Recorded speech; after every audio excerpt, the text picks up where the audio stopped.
അട്ടപ്പാടിയിലേക്ക് മദ്യം കടത്താൻ ശ്രമിച്ച രണ്ടുപേർ എക്സൈസിന്റെ പിടിയിലായി. മണ്ണാർക്കാട് സ്വദേശികളായ അബ്ദുൾ സലാം, ഷബീർ എന്നിവരാണ് പിടിയിലായത്.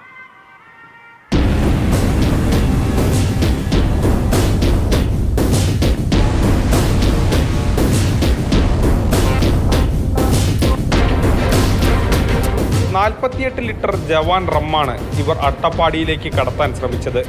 ഇന്നലെ രാത്രിയാണ് സലാമും ഷബീറും ഇരുചക്രവാഹനത്തിൽ അട്ടപ്പാടിയിലേക്ക് മദ്യം കൊണ്ടുപോയത്. ഇതിനിടെ എക്സൈസ് ഇവരുടെ വാഹനത്തിന് കൈകാണിച്ചു.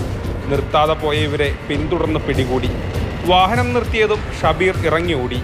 ആദ്യം സലാമിനെയും പിന്നീട് ഷബീറിനെയും എക്സൈസ് പിടികൂടി.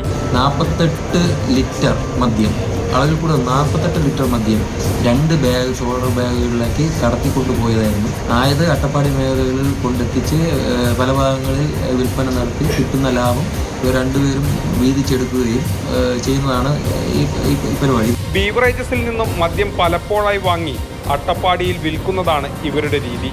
അട്ടപ്പാടി മദ്യനിരോധിത മേഖലയായതുകൊണ്ട് ഇരട്ടി വിലയും കിട്ടും. ഇരുവരെയും മണ്ണാർക്കാട് കോടതിയിൽ ഹാജരാക്കി റിമാൻഡ് ചെയ്തു.